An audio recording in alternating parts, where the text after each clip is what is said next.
Now, as I promised in the Detroit preview video, which, by the way, if you haven't checked that out, please click on the top right of the screen here, click the card, go check out that video, and get caught up with the Cowboys previews of their games before continuing here.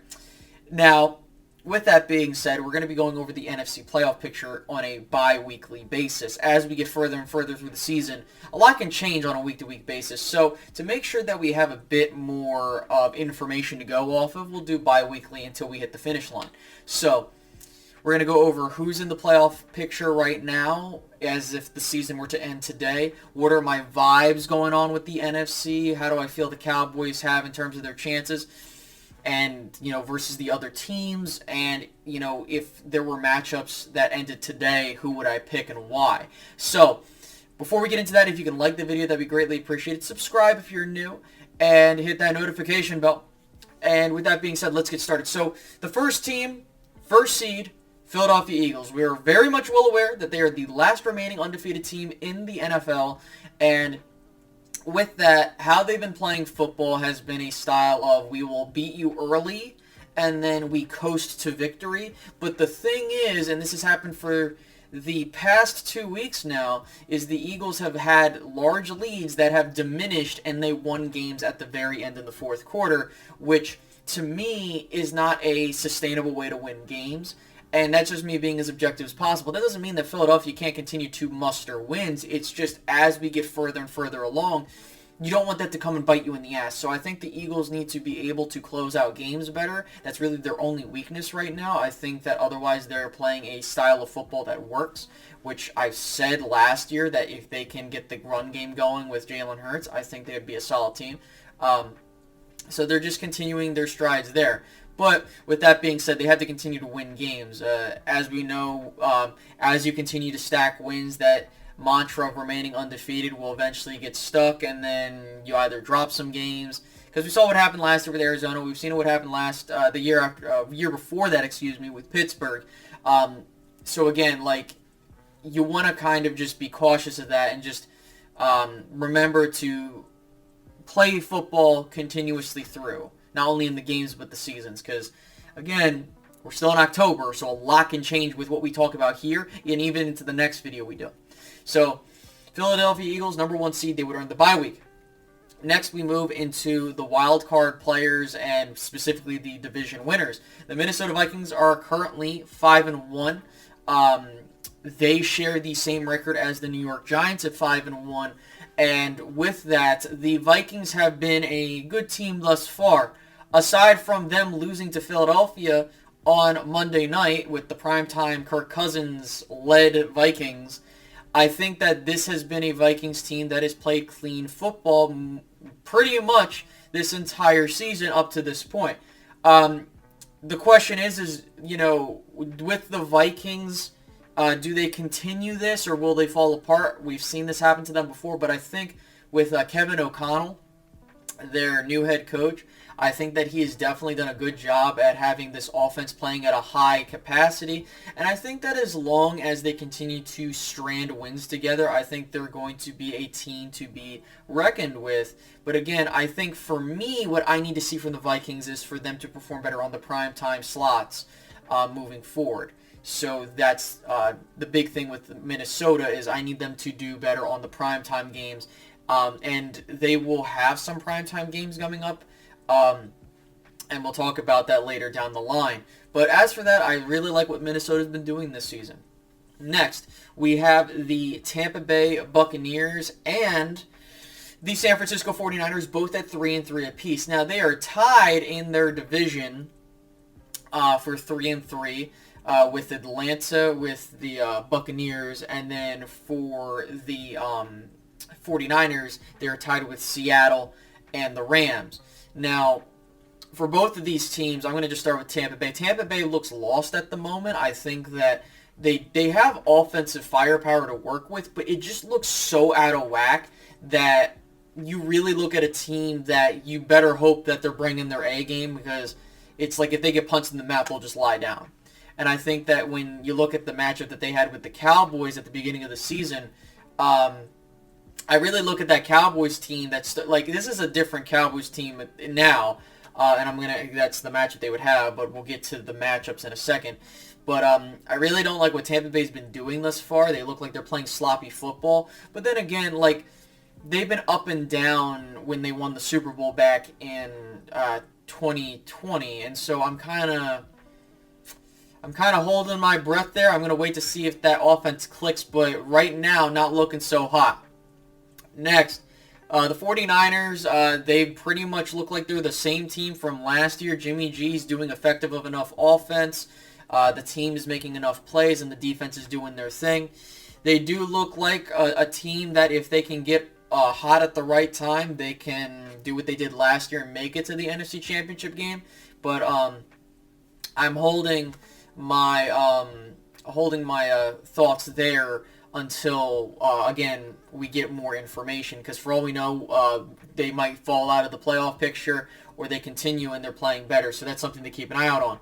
Next, we move to the wild card teams, which you have 3 of. That being, of course, as we mentioned, the New York Giants at 5-1. The Giants have been playing football where it's winning football, but not eye-popping winning football. I mean, you look at the games that they've won. The Ravens lost that game really on their own accord because of the fact of Lamar turning the ball over at the very end. But hey, the Giants capitalized. I'm not gonna knock them there.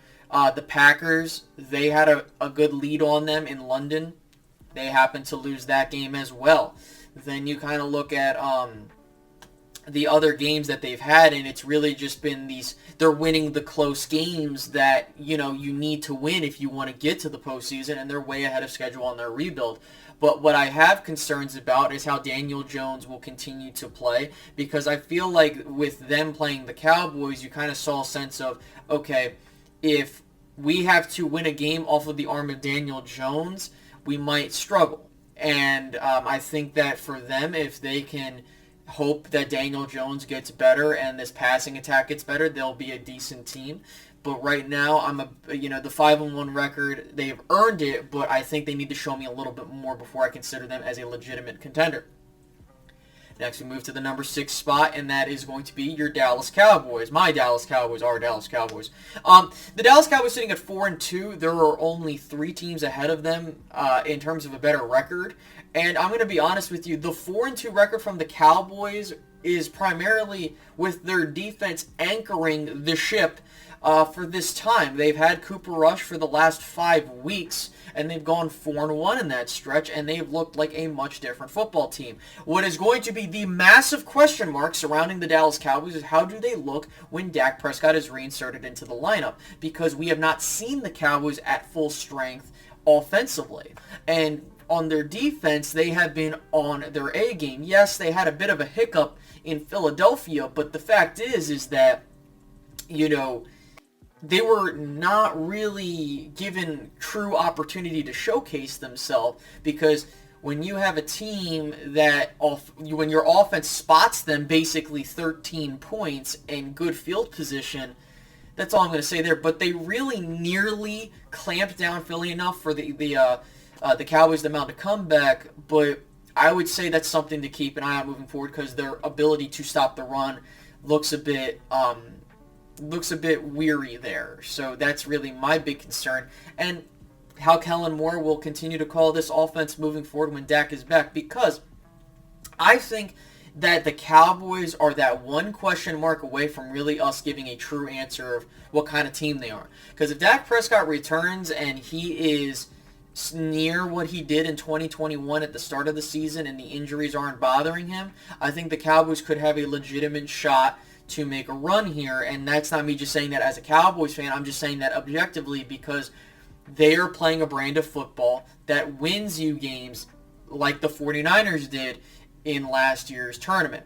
So maybe they learn from that, and you just have the ability to stretch the field better than you did with Cooper Rush. Because really, the Cowboys are honestly a middle-of-the-pack offense that can stretch the field away from really being one of the top teams in their conference, and that's not a stretch there. And finally, you have the defending champs, the LA Rams, at 3-3.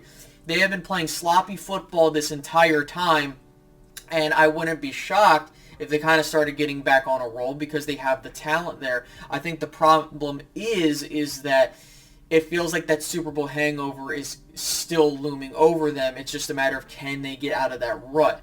The Rams are still in a shot of winning their division, but they don't look like that same team from last year where they were just coming out swinging and they, you won the Super Bowl with the team they completed there. So I'm keeping an eye out on the Rams because you do, in the hunt, as I read this off, you have Green Bay, Atlanta, and Seattle all at 3-3. And I think that you can see one of these teams slip in. It really feels like it's one of those years where you might have an average team make that 7th spot. But the NFC looks really weak. So, moving on to the matchups on Wild Card Weekend. As we know, Philadelphia would have a bye week here, but you would have Minnesota taking on the Rams. I would take the Vikings in that particular matchup because I think the Vikings are playing better football. But also it depends on what time of day it is. If it's a 4 o'clock, if it's not on like Monday night or Sunday night, I think they win the game. It's just a weird suspicion because for some reason that's just how it works in Minnesota. So there's that, number one. But number two, I think the Rams are just playing sloppy football, and I think that it's really like if they run into a team like that, they could lose. So I'll take Minnesota there.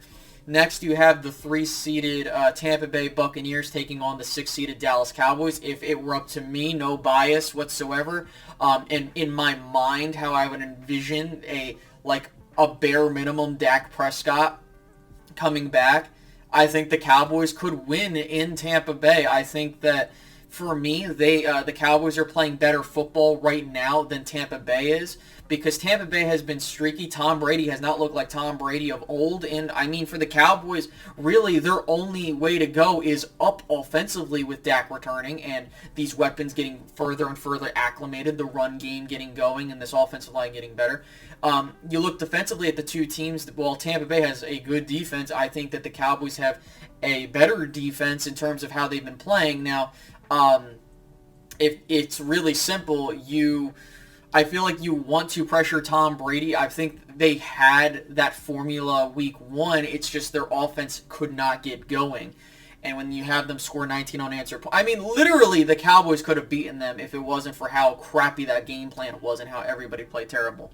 So I would take the Cowboys to win on the road there. And then finally, you would have the 49ers at home taking on the Giants. For me, it's tough because the Giants are a weird team as of the moment, and I would say off of fate alone, I would be more prone to taking the Giants, but I think that I would go with the 49ers here because of the fact I think the 49ers would do a game plan similar to that of the Cowboys, with which is the Giants' only loss, which is force Daniel Jones to beat you, stop the run, and then hope to God that your offense does enough to get the job done. So I would take the 49ers there, but not as a dominating performance.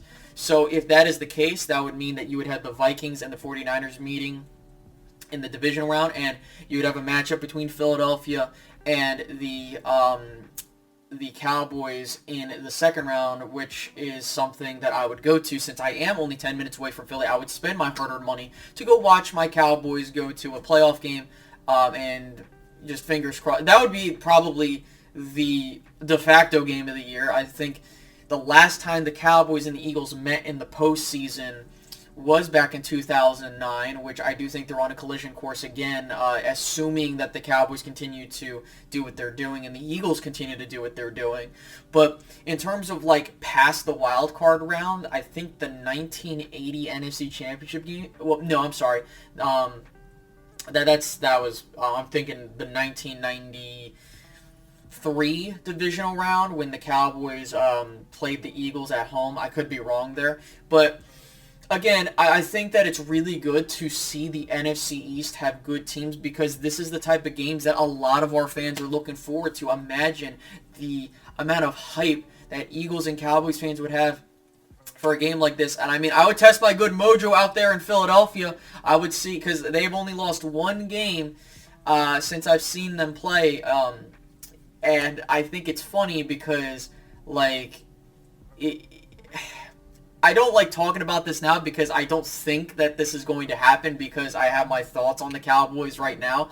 But I think that, knowing that fate, they'll lose in the first round. But I think for Cowboys fans, because I know there's an entertaining thought that's going around, would be what would happen if the Cowboys had the ability to go into the link and the Eagles are the team that allows the Cowboys to advance to the NFC Championship game for the first time since the 90s. I think that'd be fucking hilarious, but I don't think that's going to happen, honestly. As of right now, I think that the Cowboys are really that Dak question mark away from me giving you an honest opinion on the team. So, for the Cowboys fans at home that are watching this video, thank you so much for reaching this point in the video. What is the next step for the Cowboys moving forward? Okay, so because they're a wild card team, you are looking at possibly getting that first seed or getting a home playoff game, which I'm going to be honest with you, with how the Cowboys have been at home in the postseason and their fans really not going out in the other I would honestly just have the Cowboys go on the road. But then again, Dak Prescott does traditionally, play well at home, as well as the team as a whole. So, and also I think that there's like this dynamic shifting a bit. But then again, like when you play a team like the 49ers, their fans travel. I guess it depends on who you're playing as well. So, with that being said, your goal is to hope the Giants lose because you have a tiebreaker against them. You're hoping that the Eagles lose because they have a tiebreaker against you, but you just got to win and hope your division opponents lose. And I would say that you hope the Minnesota Vikings lose if you're trying to get the highest seed possible. Again, seeding is extremely important, but for the Cowboys, I honestly think that them going on the road might be the best thing. Because again, this isn't like a year where like you're trying to get one of the two by weeks. There's only one now, and I think that if you're a fan of the Cowboys that has been following, I personally think I wouldn't mind them going on the road for the entirety of the playoff run. It's just something that I personally think is best suited for the team. And I think what sets the Cowboys in a best situation is they won against the Rams, so you have a tiebreaker against them if you have the same record, and you're going to have games against the Packers. You're going to have games against the Vikings to get those tiebreakers, and it's important that you win those games, not only to keep pace with Philadelphia and the Giants, but if one of those teams stumbles and you continue to stack wins, things will go into your favor. Just win games, let fate take its course. If you happen to win the division, congratulations. If not, hey, you got a wild card spot. But keep winning games. Keep winning games. So we will do a progress report after the Cowboys game versus the Bears, and as we get further along and as we see more football being played, what our next steps would be. But with that being said, guys, I do hope you enjoyed this video. Please make sure to like, share, subscribe, do all that stuff, and I'll catch you guys in the next one. Have a good one, guys. Goodbye.